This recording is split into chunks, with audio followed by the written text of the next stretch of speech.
Welcome one and all, I'm Decoy, and hey, it's vacuum cannon time. I'm not entirely sure how well this is going to go, but it should be interesting.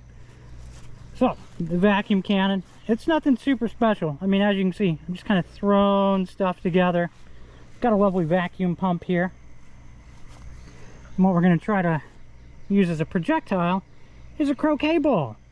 So, I have high hopes for that.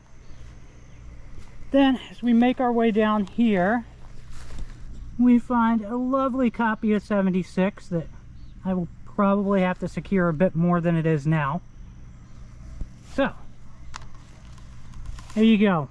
Vacuum cannon versus 76. This should be pretty freaking cool.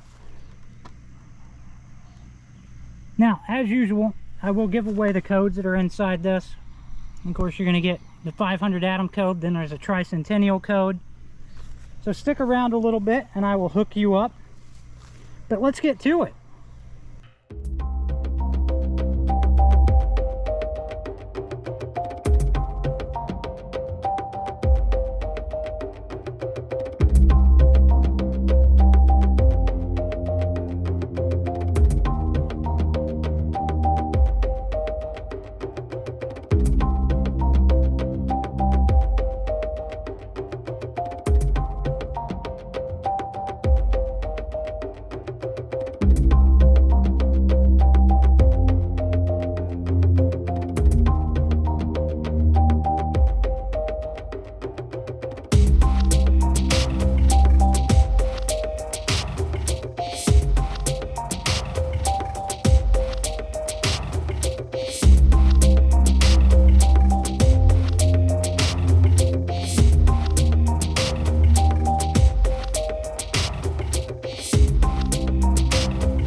Alright, so that did not go nearly as planned, but then again, I knew there were still issues that needed to be worked out. It still looked freaking cool in slow-mo, but it did not function like intended. So, for those of you who just give a crap about the code and don't want me to explain anything to you, there's that one.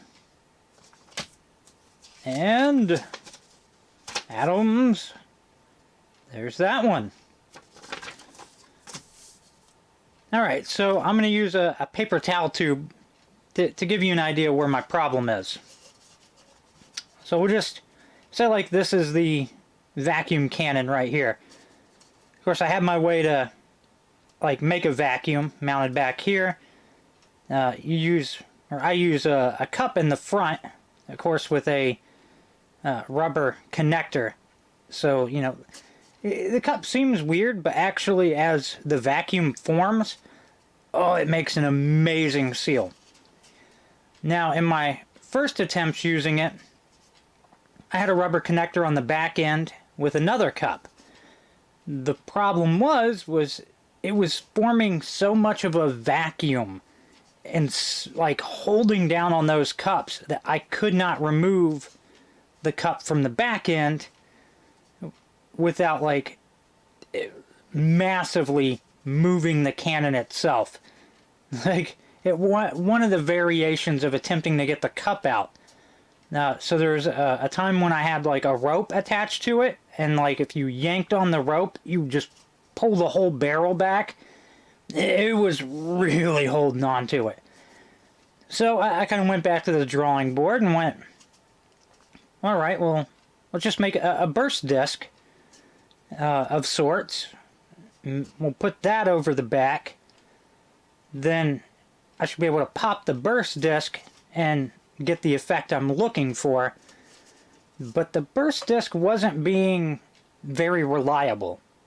So then I had a crazy idea of using layers of plastic because in one of my tests that I had done where I tried out the plastic with no projectile in it, I realized that at a certain point, and it was almost always the exact same point in the vacuum process, that it would fire.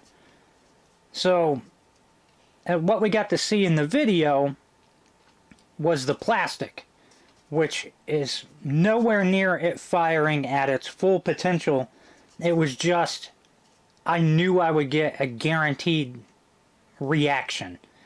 I knew once I got down to a certain threshold, it would pop every time, like with a small window of the projectile, which was actually way back here. So plastic would pop, all the air would flow through here, push the projectile, and then I have a little bit of space around the projectile, and that's why generally you see the cup come out first, because it's pushing the croquet ball. A little bit of air that's going by pops the cup out the end, and then immediately after that you've got the croquet ball. But because I'm not able to build up vacuum to the level that I need to, we end up with a much slower projectile. So while it's smashing into copies of 76 looked awesome, the damage to them was pretty minimal. But I'm not going to let that deter me. I'm going to go back to the drawing board, figure out how I can get a more reliable thing on the back end of this, and then once I've addressed that problem, we will definitely be coming back to the vacuum cannon in a much better form than what it was in today. Because if we can get this thing up to where it needs to be, it is going to demolish stuff. It's going to be throwing a projectile at a really high rate of speed. I'm also thinking about maybe I'll still probably mess around with the croquet ball a little bit, but I'm thinking about making some custom projectiles that fit the barrel a bit better. But you know, that's going to be a problem for another day. But I hope you enjoyed at least getting to see what the vacuum cannon looks like. I mean, I know it's pretty basic. Then again, I mean, I'm still in kind of like the trial portion of it where I'm dialing things in. But that's going to wrap this one up. I hope you've enjoyed it. Please remember to like, sub, and share. Later.